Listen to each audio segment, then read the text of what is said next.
Alright, what up people, Blessed Devise here. Gonna be talking about the new Gears of War Judgment characters that I've been researching for the past couple of days. And I want to share some information to you guys, that way you guys get a feel for the game.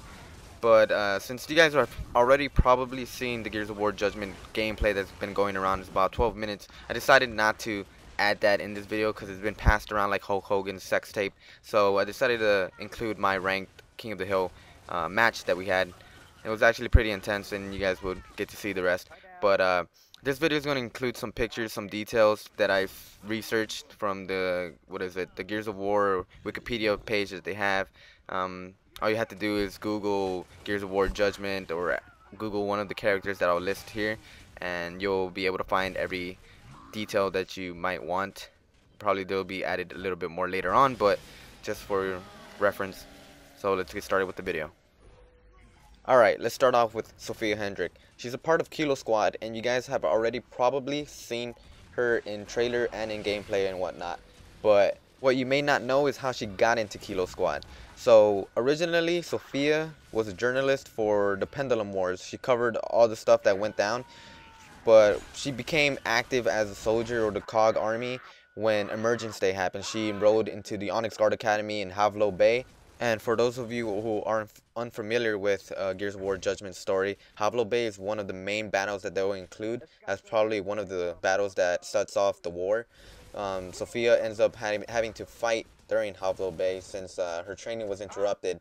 I'm guessing her superiors put her in Kilo Squad, so she ends up fighting alongside with Barrett, Cole, and Garen, who I'll get to later on in this video. So that's pretty crazy that she's the rookie of the squad. So hopefully, since she's new, they don't end up like shooting her in the face or anything like that, because when they add someone new to the game and you don't see them in Gears of War 1, 2, or 3, since this is actually the prequel, and they don't really talk about her in Gears 1, 2, or 3.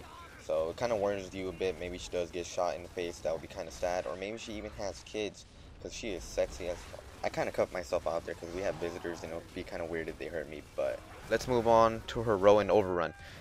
So for those of you who don't know how the classes are going to be listed for Overrun, I'll show you guys a little clip right now. It's basically the same as Beast Mode, and Sophia's going to be characterized as a medic. And as a medic, she's going to include the following: a regular Lancer that is about the same as the Gears of War 3 Lancer already shown. She's also going to have a snub pistol as her sidearm. And the last part of her equipment is the stim gas grenade. When you're playing as a medic, your main objective is to help out your teammates as much as possible. Let's say one of your teammates is down at a far distance and you can't really go towards them because they'll bust caps in your asses. And the only way you'll be able to help them is if you had a nade or a stim gas grenade. You're going to throw it as far as possible. You'll probably end up picking up your teammate using that grenade, because I've seen some gameplay. I could still be wrong on this. Maybe they'll change it up a bit. But from what I've seen, you can use the stim gas grenade to pick up your teammate from a far distance. That way you don't always get shot in the face while trying to save someone. I'm going to let this part play out. That way you guys could get an example of it.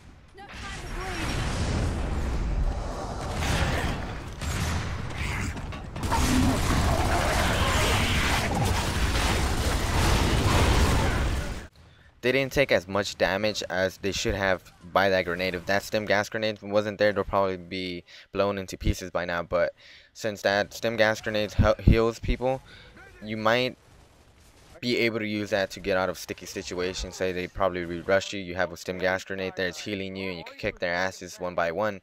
And that's basically what a medic should do: help out teammates as much as possible. If they're not doing that, then I don't know why they're being a medic. They should get slapped in the face for not helping you.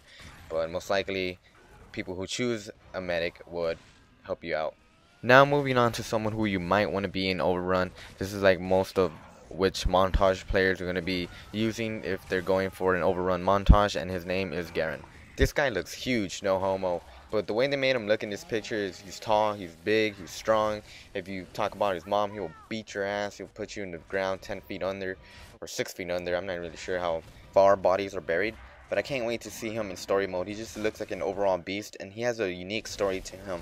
He was part of the Union of Independent Republics at one point, so he fought against the COG in the Pendulum Wars. He was a major when he served in the UIR.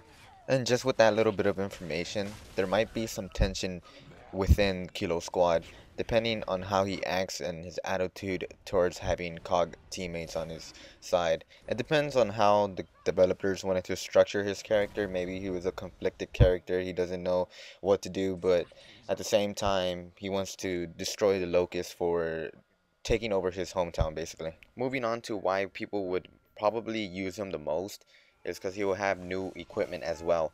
You would have the Marxa, which is a new sniper, pistol, and the new beacon grenade that they will include in Overrun. I'm not completely sure whether the beacon grenade would be included in multiplayer competitive game types as well, but it would make sense if they did. Like I said, I'm not completely sure on that, so that's my bad. Now I'm going to show you his gameplay. I'll stay silent for that portion of the video, and yeah, let's get to it. Barrier down! So what you saw there was the beacon grenade and the Markza rifle. I'm not sure if I'm pronouncing that right. It's spelled M-A-R-K-Z-A. You guys could pronounce it yourself if you like, just in case you're like, damn Mexican kid messing up the words on Judgment. I am Hispanic, but I'm not Mexican. That's why I kind of confuse my words and I sound kind of weird when I'm pronouncing certain words. So yeah, that's a little thing about me that I didn't mention in my introduction. But yeah, let's move on to the character. This is my opinion on why Garen's going to be the most used character, just because he has the Markza rifle and the beacon grenade. They'll probably be overpowered, I'm not really sure. Like, we haven't played the game, so I can't say what's overpowered or not, but I know there's going to be, holy shit, I just got one shot. I know there's going to be montages for Overrun using Garen. And yeah, let's move on to other characters, shall we? Next in line is the Rager. He's been on YouTube quite a bit as of late, since that's the new video that's been out for Judgment. Gears of War Judgment is his raging, basically. And what happens during his raging moments, you could activate that. It's just like the sim gas grenade, the beacon grenade, any special ability that the Locust has. There's a bar that you have to fill up. When that bar is filled up, you'll be able to use their special ability, and in this case his special ability is to turn into like a mini berserker, but it's only for a short period of time. Not only that, but he also includes a new equipment or a new gun called the breach shot, and apparently this gun is just like the Markza, just a little bit more powerful. The Locust had updated it or did their magic and made it into a better rifle apparently, and you can sort of tell by the gameplay, which I'll show you right now.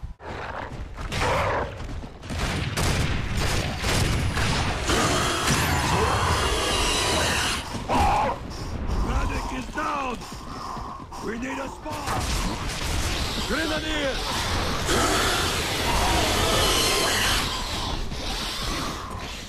Now, the reason I say the breach shot is a bit stronger than the Markza is because in this article it states that the Locust had found Markza rifles or sniper rifles, and they just made it better because they're trying to show off apparently, and they get the COG army weapons and they just make it better because they just want to slap humanity in the face.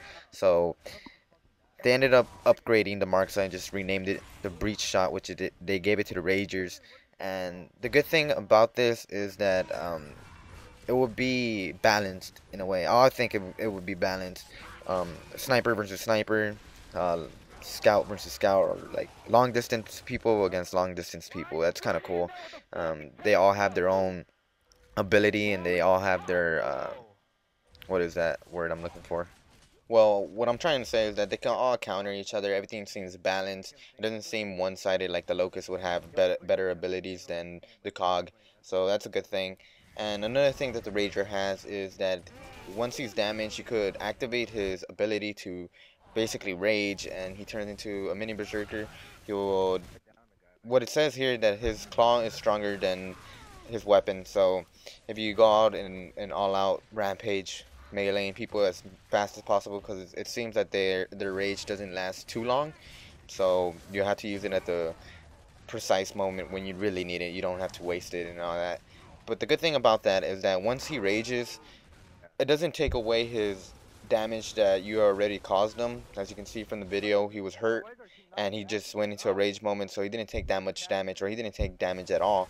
But when he came back, he was still the same damage that he had before he went into his rage mode ability. So that's a good thing as well. It doesn't seem like he'll be overpowered or anything like that, so that's good. Now moving to the characters that we don't really have that much information of, but they have been announced and you've seen them in trailer.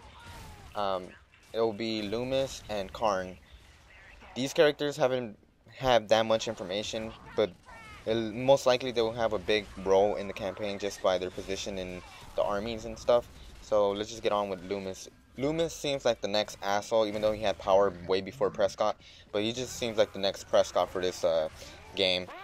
He just seems like an asshole. He seems like he has the most power, he has control, so he just like, oh, I'm the best in this army. And judging by the way he acts, he's probably not even going to do much in the story mode. He's just probably just going to give orders out, but he's not going to be inside the war. He's not going to get in gun battles or anything. He just sit in his freaking chair. And to me, he looks like a porn star. Just that mustache that he has, it looks kind of weird. And not only that, but he looks like a guy from Star Trek. But again, we don't know too much about the story. We don't know his role. But judging by how the whole war goes, he probably ends up getting molested by some Locusts, just saying. Moving on to Karn, the next badass General Locust. And apparently they're all lazy because they're always writing something like Scourge, Mira. Rom is the only person, or the only Locust General that doesn't ride something. He's the one that was on foot. So, Rom, nice job even though you're fat. Apparently he's more fit than any other general like Scourge and Karn because they're riding shit, as you can see from that picture. Karn was riding a Locust as well. Hopefully he does some beast shit in campaign. Maybe he does some backflips. He does some crazy stuff. Punch someone, kick someone in the face, cut their head off, something. But we need a new badass Locust, and Karn hopefully fulfills that badassery that the Locusts need. But this video is coming to an end. If you guys like this commentary slash gameplay, feel free to leave some feedback. I do know that I need to improve a lot on my commentary. I do stutter a lot. You guys just won't hear it because I'll probably just edit over it. But I do know that I need a lot of work done for my commentary, so please leave feedback. Anything would be appreciated. And feel free to check out my channel. I'll cover some Gears of War Judgment details and updates, but it does take a while to do these videos, so just give me some time and I'll try to get on it as soon as possible. And if you know if any of the information that I gave out today is wrong, please feel free to leave it in the comments and correct me, because you never know what information on the internet is true, because not everything on the internet is true. So if you know that I've been wrong in one of the statements that I brought out during this commentary, feel free to leave it in the comments. And this has been Blessed Devise. Hopefully you guys like this. Peace.